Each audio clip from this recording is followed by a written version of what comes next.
অনেক সকল স্ট্রাকচারই প্রায় ধ্বংস হয়ে গিয়েছে। এগুলাকে ফিরিয়ে আনতে হলে অবশ্যই দায়িত্ব বেশি সরকারি দলের, তাদেরকেই মূল ভূমিকা রাখতে হবে। তারা যদি মূল ভূমিকা রাখেন তাহলে রাষ্ট্রের যে অঙ্গগুলো বিকল হয়ে পড়েছে সেগুলাকে সচল করা সম্ভব বলে আমরা মনে করি। বিচার বিভাগ থেকে শুরু করে সর্বত্র ভয়াবহ বিশৃঙ্খলা তৈরি হয়ে গিয়েছে। এই জায়গাগুলোকে অবশ্যই পরিচ্ছন্ন করতে হবে। আমরা দায়িত্বশীল বিরোধী দল হিসাবে আমরা জনগণের সাথেই থাকবো ইনশাআল্লাহ। জনস্বার্থ সংরক্ষণ, দেশের স্বার্থ সংরক্ষণ হবে আমাদের মূল দায়িত্ব। এদিকে আমরা সজাগ দৃষ্টি রেখেই জাতির পাশে থেকে আমরা দায়িত্ব পালন করব। সংসদে একটি কার্যকর এবং গঠনমূলক বিরোধী দল হিসাবে দুনিয়ার সভ্য দেশগুলা যেভাবে দায়িত্ব পালন করে আমরা সেই কালচারটা, সেই সংস্কৃতিটা সংসদে আমরা দেখতে চাই। সংসদের দুইটা অঙ্গ, একটা সরকারি দল আর একটা থাকবে বিরোধী দল, এটাই স্বাভাবিক। বিরোধী দল যেন তার ন্যায্য অধিকার, সংসদে কথা বলার অধিকার পায়, সেটা আমরা আশা করব।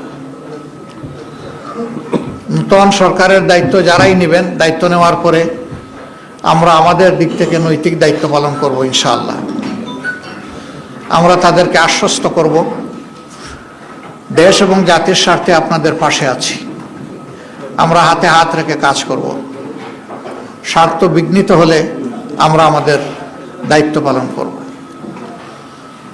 এই পাহারাদারির মধ্য দিয়ে একটা জাতিকে আমরা কাঙ্ক্ষিত গণতন্ত্রের রাস্তায় উঠাতে পারবো বলে আমরা আশাবাদী।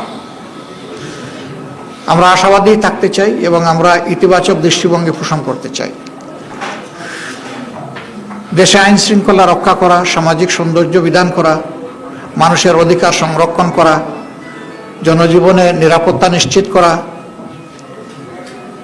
এবং জনগণ যে বিভিন্ন সিন্ডিকেটের কবলে পড়ে অতিষ্ঠ, সেগুলা থেকে বের করে আমরা আনতে পারবো যদি সরকারি দল আন্তরিকতার সাথে উদ্যোগ গ্রহণ করেন, এবং আমরা সেই ক্ষেত্রে সহযোগিতা করব, আমরা আশ্বাস দিচ্ছি।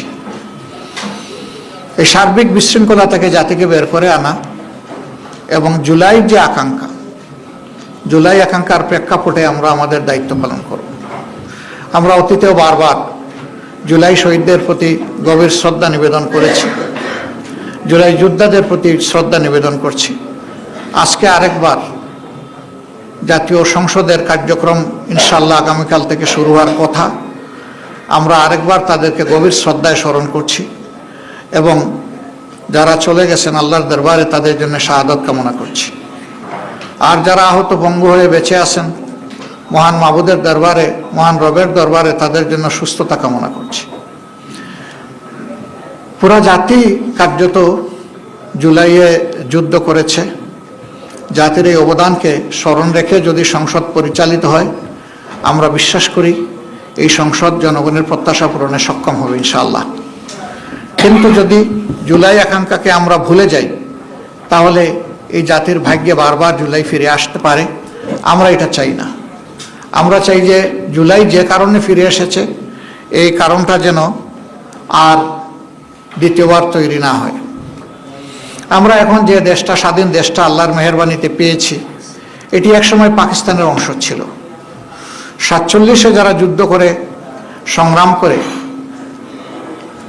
পাকিস্তান তৈরি করেছিলেন তারা অনেক ভালো কথা বলেছিলেন, কিন্তু সেই ভালো কথার প্রতিফলন জনগণ দেখেনি।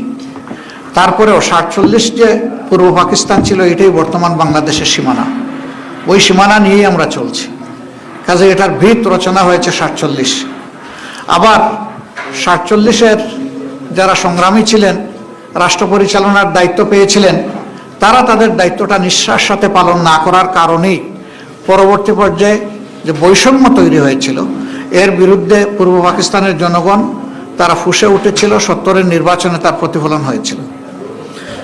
এই নির্বাচন অনুযায়ী 70 সালে ক্ষমতা হস্তান্তরের কথা ছিল শান্তিপূর্ণভাবে, সেটি না হওয়ার কারণেই মুক্তিযুদ্ধ অনিবার্য হয়ে উঠেছিল এবং সেই মুক্তিযুদ্ধে অসংখ্য জীবন চলে গিয়েছে, অসংখ্য মানুষ আহত পঙ্গু হয়েছেন, যারা অংশগ্রহণ করে যুদ্ধ করেছেন, যারা চলে গেছেন এবং যারা আহত হয়েছিলেন, তাদের সকলের প্রতি আমরা গভীর শ্রদ্ধা নিবেদন করছি।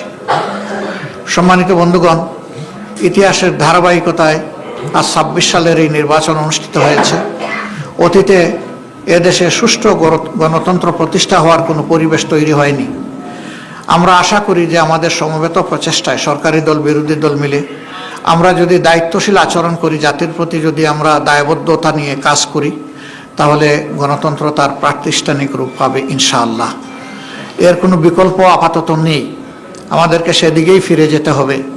তবে হ্যাঁ, এই পরিবেশ ফিরিয়ে আনা খুব সহজ বিষয় নয়, অনেক চ্যালেঞ্জ আছে এর সামনে, আমরা বুঝি। চ্যালেঞ্জ যাই থাকুক, আমরা মনে করি এটা অর্জনযোগ্য। যদি আমাদের আন্তরিকতা উভয়ের থাকে তাহলে আমরা পারবো ইনশাআল্লাহ। তা আমি আজকে সাংবাদিক বন্ধুদের মাধ্যমে গোটা দেশবাসী যারা এই নির্বাচনে অংশগ্রহণ করেছেন, বিশেষ করে আমাদের পাশে দাঁড়িয়ে যারা সমর্থন শক্তি জুগিয়েছেন এবং যারা আমাদেরকে ভোট দিয়ে কৃতজ্ঞ করেছেন, আমরা তাদের সকলের প্রতি গভীর কৃতজ্ঞতা জ্ঞাপন করছি, আন্তরিক শুকরিয়া জানাচ্ছি এবং অভিনন্দন ও মোবারকবাদ জানাচ্ছি।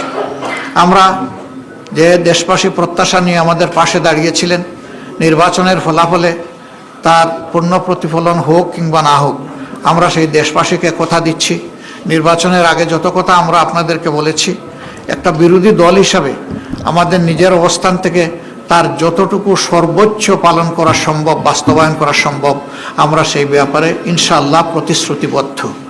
আমরা তা করার জন্য সর্বাত্মক চেষ্টা করব। আল্লাহ যেন আমাদেরকে সাহায্য করেন। সেই ক্ষেত্রে আমরা প্রিয় দেশবাসীরও সহযোগিতা কামনা করি। দেশবাসী, আপনারা ছিলেন আমাদের পাশে, আমরা আছি আপনাদের পাশে। আমরা আপনাদেরকে ছেড়ে কোথাও যাব না। সুদিনে দুর্দিনে যাই এসুক, আমরা দেশবাসীর সাথে থাকবো ইনশাআল্লাহ।